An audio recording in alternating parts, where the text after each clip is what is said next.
Nous n'avions qu'une seule crainte, c'est que cette chose nous empêche de sortir. Notre seule crainte était que cette chose, cette forme paranormale, cette force surnaturelle qui prenait de l'ampleur et qui avait de l'avance sur nous, nous empêche de sortir. Car elle avait de l'avance sur nous. Elle avait une longueur d'avance sur nous. Elle prenait plus de force au fur et à mesure qu'on essayait de sortir. Notre seule crainte était qu'elle nous empêche de sortir et qu'elle nous fasse tourner en rond. Car mon beau-frère avait déjà essayé. Partir par les couloirs, c'était impossible, on revenait à la case départ. Cependant, on a réussi à faire une seule chose. Sortir par là où on était rentré était tout aussi impossible que sortir par les couloirs. Nous avions essayé toutes les sorties possibles, les fenêtres, les portes, les entrées, les sorties. Nous avons tout essayé, mais il y avait une seule trappe que nous n'avions pas remarquée tout de suite dans la chambre de ma sœur, une trappe qui menait à un sous-sol. Ce sous-sol menait à l'extérieur du bâtiment. Lorsque nous avons pris cette trappe tous ensemble, nous sommes partis à l'extérieur du bâtiment. Nous avions parcouru des kilomètres et des kilomètres de souterrain. Il y avait de longs silences et parfois il y avait des voix. Et à certains moments, ces voix se mélangeaient avec le bruit du vent et on aurait dit des appels à l'aide. Mais lorsque nous parcourions des kilomètres et des kilomètres de souterrain, on avait l'impression que quelqu'un derrière nous appelait à l'aide, que le vent se mélangeait à des cris. Mais certains cris avaient l'air beaucoup plus intenses que d'autres. Mais nous avions réussi à sortir lorsque nous avions trouvé cette trappe. Lorsque nous avions trouvé cette trappe, nous sommes partis. Certains ont pris le SUV Volvo, d'autres ont pris la Tesla et d'autres ont pris la Ford Mustang. Nous sommes partis tous ensemble, mais dans des voitures séparées. Certains ont pris la Ford Mustang, d'autres ont pris la Volvo, certains ont pris la Tesla, mais nous sommes tous partis sur une route, la même route. Nous nous sommes suivis mutuellement. Sur cette route. Et il y avait toujours ce même silence lorsque nous sommes arrivés, un silence glaçant et terrifiant qui nous poursuivait. Mais plus je regardais à l'arrière du SUV Volvo, plus j'avais l'impression que la grille plus je regardais à l'arrière de ce SUV Volvo, plus je ne savais pas quoi dire, car plus je regardais au loin, plus j'avais l'impression que la grille du bâtiment, la grille de cette maison, de ce château, du XVIe siècle, se rapprochait. Plus je regardais à l'arrière de la voiture, plus la voiture avançait. Plus je regardais à l'arrière, plus j'avais l'impression que la grille ne reculait pas, mais qu'elle avançait. J'avais l'impression qu'on revenait à la case départ, même si on essayait de partir. Même en essayant de partir, on revenait à la case départ. Et c'est là que j'ai commencé à percuter et à reprendre mes recherches. Le jour où nous sommes partis, où nous avions décidé de partir, j'ai compris une seule chose. Un meurtre avait commis la présence d'un acte tellement innommable que ça a engendré une force surnaturelle dans cette maison. Un jour, plusieurs personnes se sont suicidées collectivement afin de créer des pentagrammes de sang humain sur les parois et sur la grille de cette maison. Ce meurtre n'était pas un meurtre banal, mais un sacrifice. L'ange noir n'a pas été banni des enfers, mais il a été invité dans cette maison. Il a été invité dans cette maison, là où il a massacré ces personnes. Lorsqu'il a massacré ces personnes, il a recréé l'enfer à sa manière. La maison ne fait pas en sorte que l'on ne puisse pas sortir. Lorsqu'on est mort, comme ma belle-sœur qui s'est fait égorger à côté de son lit, et que lorsqu'on a retrouvé son cadavre quelques heures après en décomposition, on avait l'impression que sa gorge était entaillée depuis des années.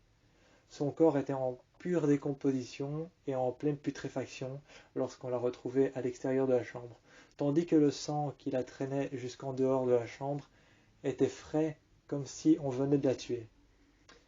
Ce détail-là m'a interpellé lorsque j'ai su qu'en fait la maison ne tue pas les personnes, mais incarne les corps qui sont morts à l'intérieur, afin de faire semblant de croire que c'est nous.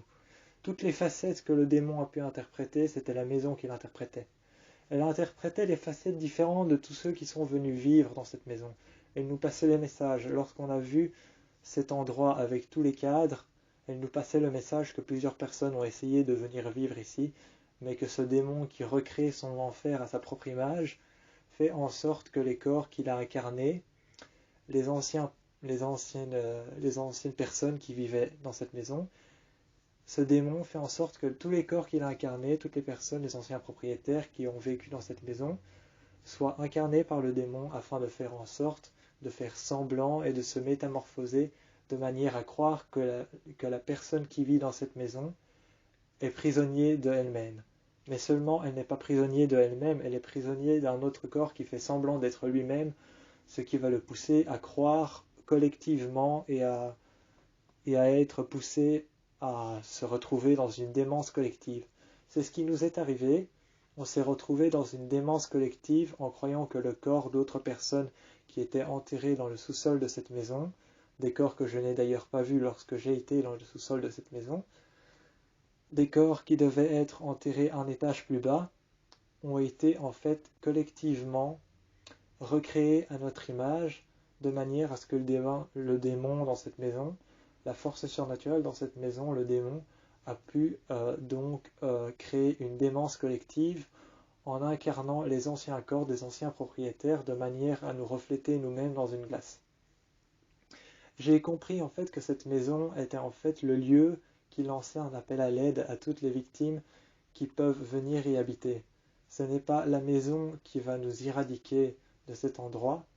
En fait, ce n'est pas cette maison qui nous irradie de la surface de la terre, c'est vraiment la force surnaturelle qui est à l'intérieur et qui fait en sorte de créer une démence collective par rapport aux gens qui viennent y vivre. Alors, j'ai tout de suite su que si on vivait seul dans cette maison, on réussirait à casser cette démence collective. Parce qu'une démence collective, c'est évidemment une démence qui se passe à plusieurs personnes qui voient la même chose. Alors si chaque personne retourne dans la maison à son tour, mais tout seul, la démence collective va tout de suite être brisée et ce qu'on a vécu va se détruire et se disloquer.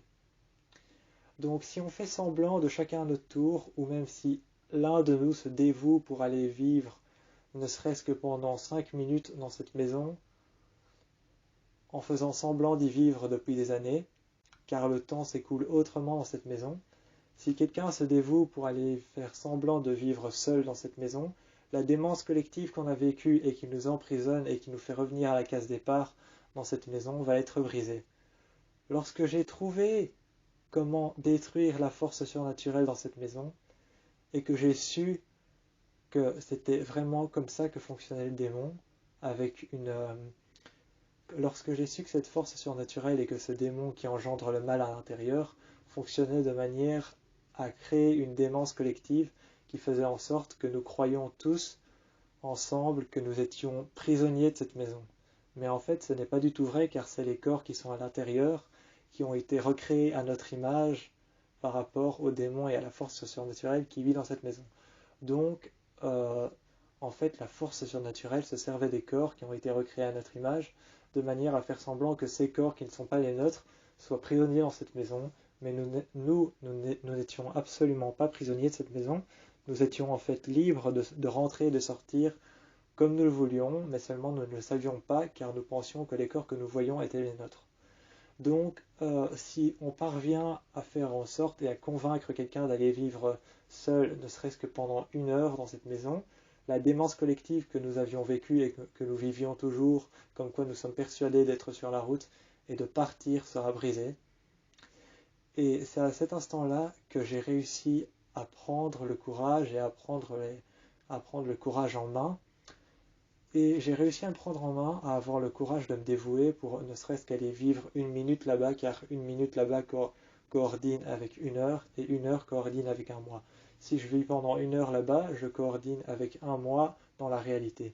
Si je vis pendant 1 mois dans la réalité, dans cette maison, je vis pendant un siècle. Donc, je me suis dévoué pour aller y vivre 1 minute, ce qui correspond à 1 an. Et donc, je me suis dévoué pour y aller y vivre 1 minute, ce qui correspond à 1 an dans cette maison, et ce qui est juste assez pour casser cette illusion collective du fait qu'on est prisonnier de cette maison. Lorsqu'on a tenté cette expérience, mes calculs étaient justes, j'avais réussi à battre cette force surnaturelle à son propre jeu, mais certaines personnes y ont laissé leur vie. Ma tante y a laissé sa vie, ma belle-sœur y a laissé sa vie, ma sœur a failli y laisser sa vie, mais elle est saine et sauve. Nous sommes tous à l'arrière du SUV Volvo. Certains sont dans la Tesla, d'autres sont dans la Ford Mustang, et nous sommes tous partis lorsque j'ai fait ça pendant 1 minute. 1 minute qui correspond donc à 1 an dans cette maison, a donc suffi pour briser le cycle de métamorphose des corps qui ne sont pas les nôtres par rapport au fait qu'on ait pu croire dans une démence collective que c'était les nôtres. Lorsque les ambulances et les voitures de police ainsi que le service d'hygiène lorsque tous les services à la protection sont arrivés, les services d'hygiène, la police, l'ambulance, tout ça, ils sont venus désinfecter l'endroit, ils sont venus chercher les cadavres sont partis avec les ambulances, les voitures les ont donc emmenés à la morgue, les policiers ont donc emmené ceux qui étaient blessés au poste de police afin d'expliquer leur théorie par rapport à tout ce qu'ils ont vu, et tout ce qu'on a vécu dans cette maison, le cauchemar qu'on a vécu dans cette maison, c'est donc achevé au moment où j'ai compris qu'en fait, nous étions tous sous l'influence d'une démence collective qui avait été créée par un démon et qui avait été engendrée par une force surnaturelle et qui possédait des corps qui n'étaient en fait pas les nôtres. Et nous étions tous persuadés que c'était les nôtres car ces corps ont été recréés à l'image des nôtres.